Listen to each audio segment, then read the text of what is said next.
Very pleased to say that I'm joined by James Lovely. Finch today. So super to have you, James.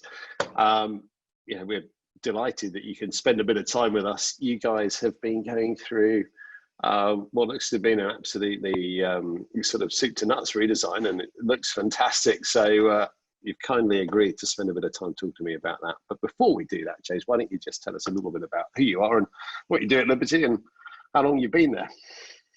Sure. I've been at Liberty for 7 years now. I'm the head of digital design. The company's grown online consistently, actually, since I started. Not that it's my, that's based purely on me, but so of the teams, basically, when I started, it was just myself, and now we're a solid small team of 4. Very good. So, you say Liberty Online is a sort of smaller part of the business, but I guess with COVID, as we've been discussing recently, things have sort of changed a little bit. And for a few moments there, you must have been the only part of the business still trading. So what's sort of been the impact? Yeah, it's become ultra important for the focus to be online. Sales have doubled, traffic, visitors and sessions has doubled. So there's been, we've been supporting the company during this time, actually. So yeah, it was good that we were in a position to scale and still deliver content and publish product and do that at a volume that was enough to stimulate the online traffic, really. So yeah, it was really good. And generally, like the COVID-19 impact has been interesting for the teams anyway. No, absolutely. So you've gone through this redesign. I think it looks awesome, by the way. Absolutely smashed it out the park. So congratulations. Why don't you walk us through what the objectives were? The idea stemmed out of moving away from Site Genesis and onto the new Salesforce platform, basically. Okay. Server-side JavaScript, client-side JavaScript sort of stuff. It was a far more modular platform, better developer environment, all that sort of stuff. So that was like the core goal, and to get rid of some of the technical debt that we had amassed over the years, which is natural. This happens with every company, but it was a prime opportunity. Let's be a semi-early adopter of SFRA and get on that bandwagon.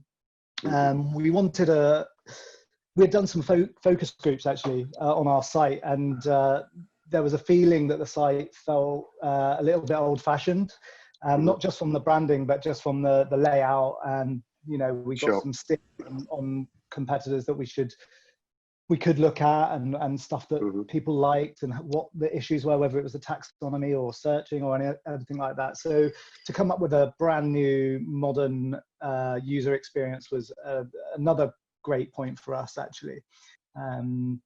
It's a juxtaposition for us. We're a heritage brand, but we like to blend the modern with that classic, so I think we've kind of hit the nail on the head this time. No, I think it's excellent. It feels much more app-like, the experience. And was that a deliberate sort of intent? Yeah, for sure. The specs, obviously, on mobile, it feels very much more app-like with the full overlays for the global navigation and stuff like that. But even on the desktop application, we've got what we're referring to as the app tray for all the primary actions, other than left-hand nav. So that's worked out really well for us. It houses search, it houses refinements, it houses your account sign-in, it houses all of that good stuff that users interact with. And it means that the users don't have to work so hard to find different bits of UI, because it's clustered together on the right-hand side. So it was a challenging design view, because nobody's doing it, but we had some really good UX reasons for it, and we haven't seen any issues with it, and we had some good feedback from it in user groups as well, actually. So so it was a very excellent. So a couple of other things. Performance seems quite zippy. Is that something that you are keen to address in terms of page load and all that? Yeah, absolutely. We wanted to make the visual load more performant, and we've halved our page sizes, and our DOM content load is generally under 2 seconds, mostly like 1.5 seconds. So actual that DOM content loaded, those are two areas we've really excelled in. I mean, we'll probably go on to talk about some of the technology that we have leveraged to achieve some of these things, namely like HTTP2 assets and WebP imagery from yourselves, obviously, and lazy loading all of that content. So that's how we're managing to keep that page size on first load down, which is really good. So yeah, for sure. And so I was just leading on from what you asked. I was going to just say about the objectives were to unify our content creation process, which you yourself know about. Like we've been on, we've had like we've had some stuff being made in an older way, and some stuff being made in this new dynamic content way, which is really good for our teams. So we've now successfully moved fully over to that, and that was a big objective of us. And to improve mobile sales and start to focus on the US market, because that's our second biggest market. So absolutely. Yeah, it's interesting when I talk about our UK customers in the US, often I get looks of what, who, even for big brands like, Marks and Spencers of this world, but actually Liberty generally does pretty well, so I can see there's definitely a big market for you guys out there. What sort of proportion of your visits are mobile? It's definitely around about the 60-65 mark, and it's increasing. Conversion is slowly going up. We're bridging that conversion gap. Tablet is getting lower. It's very clear that people are browsing on mobile and converting on desktop. It's but more and more people are converting on mobile. We did a lot of work around our checkout on mobile. It's simple. Exactly. Cool. Very good. All right. So I think that sort of neatly encapsulates the why. How did you go about it though, James? These things aren't straightforward, so I'm keen to understand a bit about the process. I wish they were more straightforward. Indeed, yeah. And every time I do them, I forget how not straightforward they were last time we did them. So we've got an SI called Trizons. We worked extremely closely with them, and we were in the position to develop alongside them. We had a technical design team, as I like to call it. And that helped us keep the design on lock, keep true to our vision. It was a rapid process, but we were all on the same page and we're going in the same direction. So the end result does feel premium and does feel like true to the vision. So that was one of the main things. We designed, we iterated, we built, we iterated, and so on. I think this all came around. So we had some timing things that happened here. We got wind of SFRA, and then we knew we wanted a new modern UX. Then we heard that we were partnering with the world-renowned Pentagram to rebrand us, so to give us a new logo and font. So we were like, okay, this is kind of really good timing. So we'll just wait until we get that selection of fonts and worked with them on that, and then we could start designing the site basically. And we presented that back to them as well when we had finished the design work, and they were really happy with that. So we had everyone on board that we needed to do a world leading sort of design, really, because we had such an amazing agency on our side. So we looked at what we could deliver within the time frame. We did work towards a time frame. I know sometimes people like to just develop, and when it's ready, but we had a goal to deliver something new, so that we could get all the benefits of SFRA as soon as possible.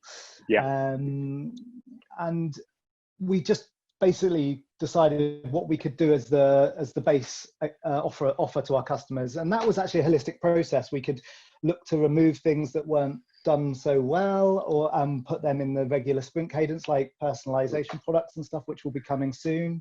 But that was an opportunity to do a bit of tidying, a bit of house cleaning, and start with a good project principle internally for everything we do going forwards. Yeah, and I mean, SF4A is modular, component driven, and we architected the additions that way. And our principles were don't repeat yourself and keep it simple. So, yeah, exactly. Very good.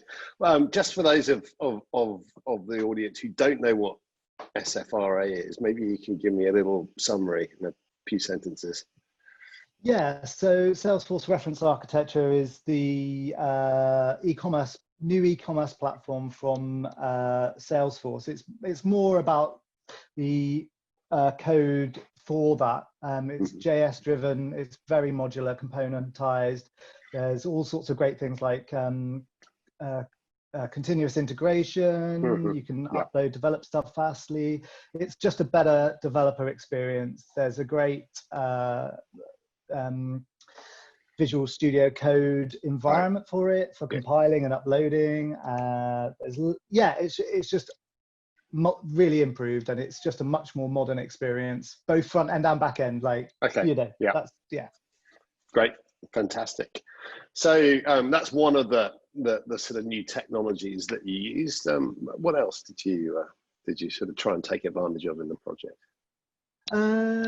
So we opened up subfolder sites, which we hadn't done before, and that was like a marriage between Salesforce localization and Amplience localization. So our integration with Amplience has allowed us to author content and set up content for our US locale from the Amplience platform.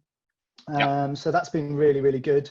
And it's just now it's about getting our strategy solid. We've already started doing stuff around shipping and shipping content and stuff like that, but to take it even further will be really, really useful for the team. And obviously we want to kind of grow in the US, so that's one of our focuses. Yeah, very much so. Other ones we put in, so we've used point of interest for our desktop, tablet and mobile image crops. We weren't using that before, and that is really helping with our brand collaborations. So we collaborate with and advertise Gucci and other big brands, and they are very particular and they're guardians of their own imagery, of course. And in the past we were using background imageries, and there was cropping happening, but now we can say, look, we've got this point of interest, we've got this size, and this size, and this is how we're returning it. And it's just easier for us to communicate that with them, on a visual level, actually. No, absolutely. It sort of reduces a lot of rework, doesn't it? And stops you having to create all those individual variants. You can just fire and forget, as it were, or set and forget. It's probably the best way to put it.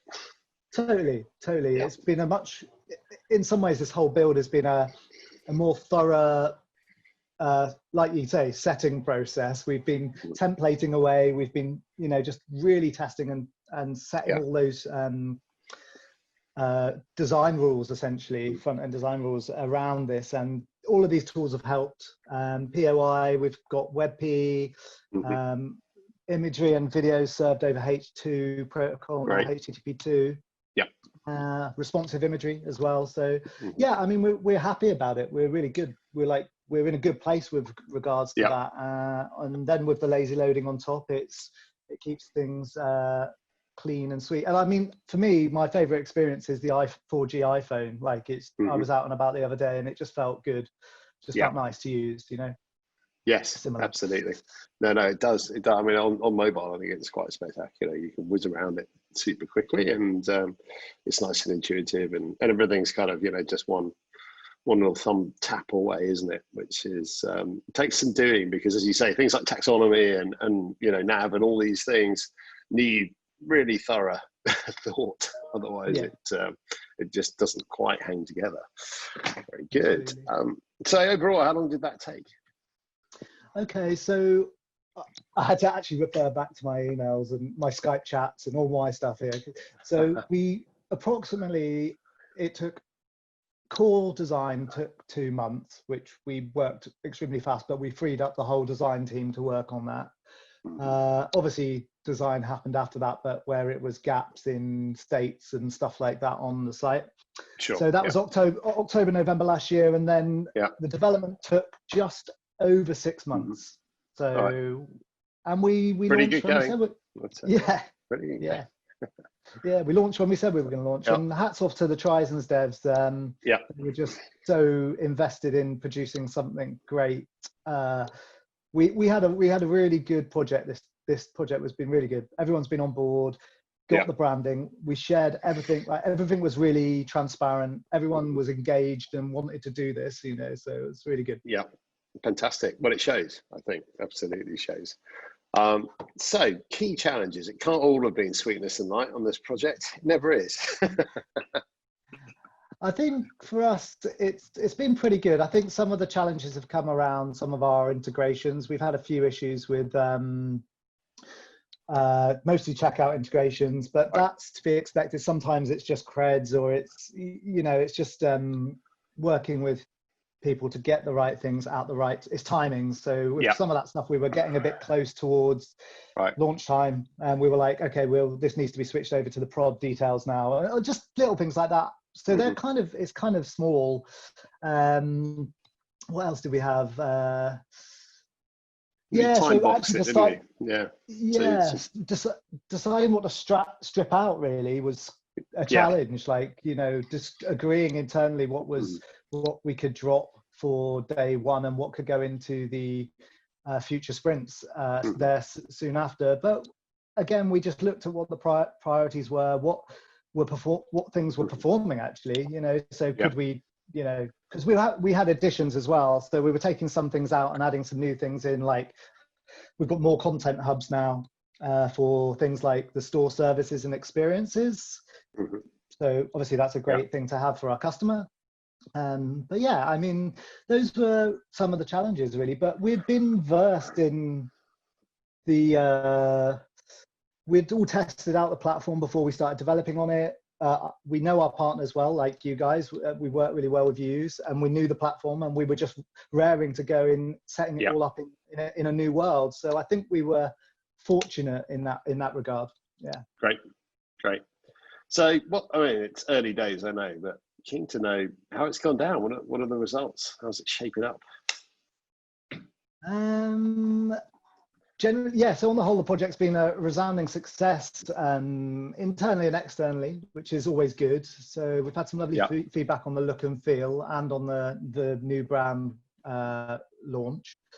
As I mentioned earlier, like we've halved our page sizes, and our DOM content load is consistently under 2 seconds. Yeah, that's good. A lot of the time it's 1.5.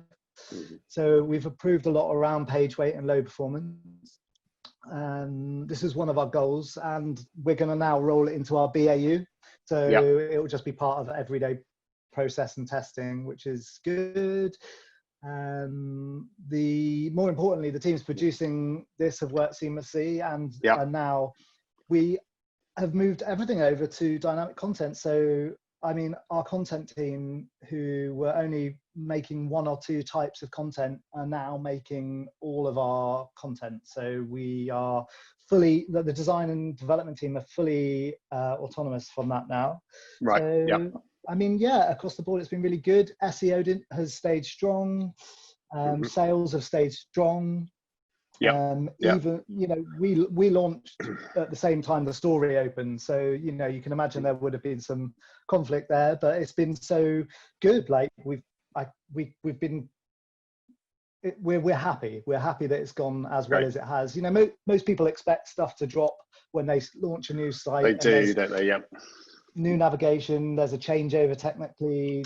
There's lots of moving parts, but we've done a good job. Our SEO partner Artifact have worked well with us, and Trizons, you guys.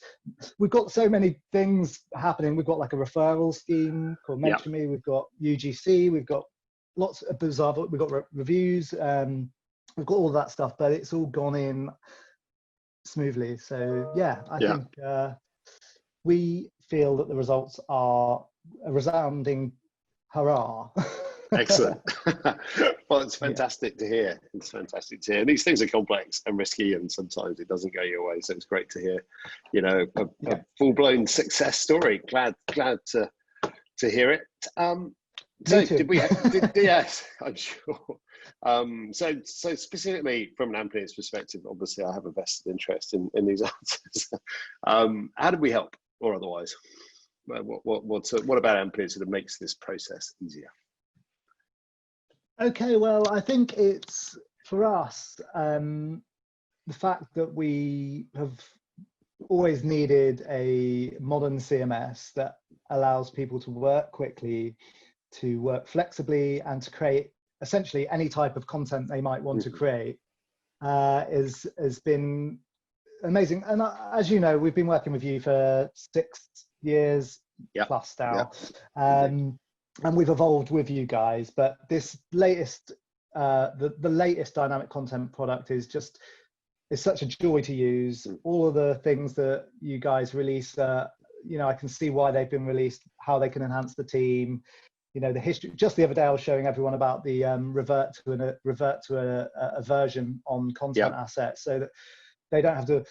I think I caught one of my designers remaking something, and I was like, no, don't do that. No, don't do that. Yes, exactly. Don't do that. Yeah. So that was really good. Yeah. So that was what I wanted to say, is the large goal of ours was to move all of our content creation for landing pages, navigation banners, product listing page banners, footer content, hub page content, articles, information, terms and conditions, everything now is coming out of your system. Good. So great to hear it. All nicely organized.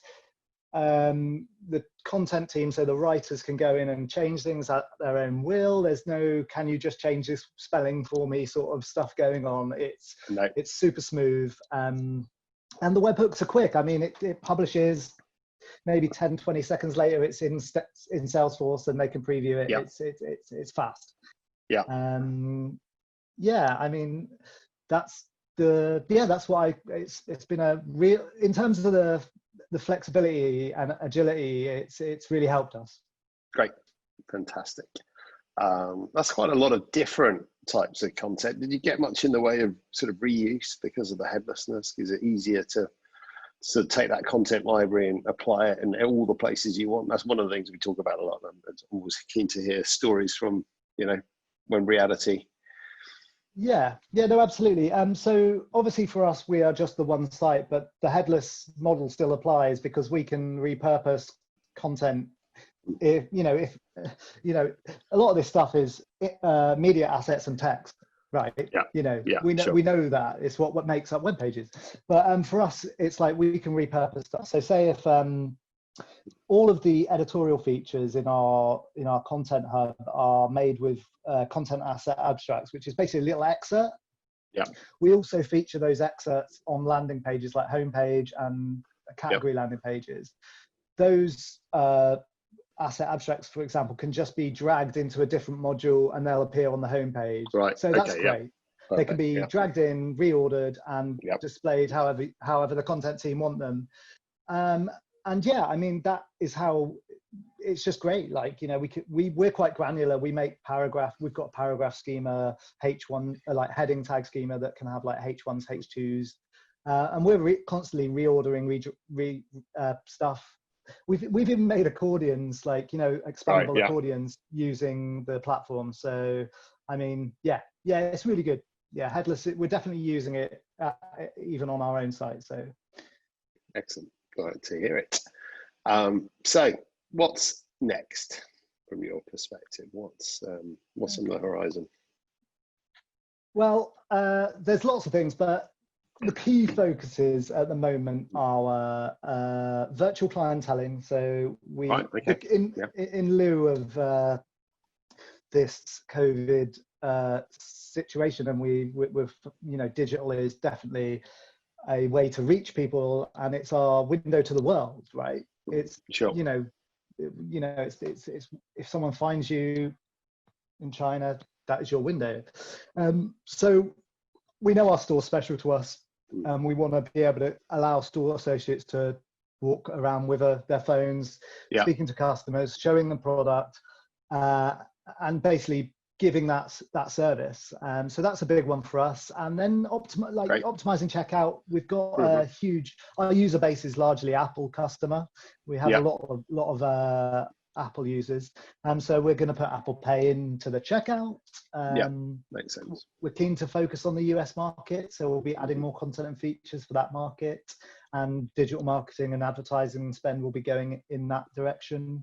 And then I guess we're just going to continue to improve and enhance in our regular sprint cadence, and put the site in front of more user groups, listen to our customer services through Zendesk. We've got lots of ways of capturing feedback. So, and I guess this virtual clienteling will be another way for us to potentially capture feedback, along with type forms and all that sort of stuff. So yeah, I mean, we're in a good place. We're at that sort of like clean slate, new product. Yeah, we know what's going on, and we can go on and enhance in the right way, and think it through very clearly each time. So yeah, that's what we're looking forward to. Yeah, that's great. I mean, I know exactly what you mean. I think when we rebuilt Dynamic, we rebuilt the whole CMS piece 2.5, 3 years ago. It was just about getting the foundations right. We knew all the things that we wanted to get to, but until you got it absolutely nailed at the base level, it's quite difficult, isn't it, to get to all of those, sort of potentially value-adding pieces. But if you've got the foundations in place, it becomes much easier. So sounds like you guys have done a great job and all of that. Yeah, well, thank you for having me on, and it's good to see your face. Yes, glad to see you well. And yeah, well, hopefully we can get together and talk through future stuff on a whiteboard soon, and go and grab a beer or something. Totally. Yeah, Mewit does a great job of keeping me informed of what's new and fresh, and your tech team are always helpful. So good. Brilliant. Glad to hear it, James. Well, top work. Say hi to the guys. Cheerio. Will do. Take it easy, James. Bye. Bye.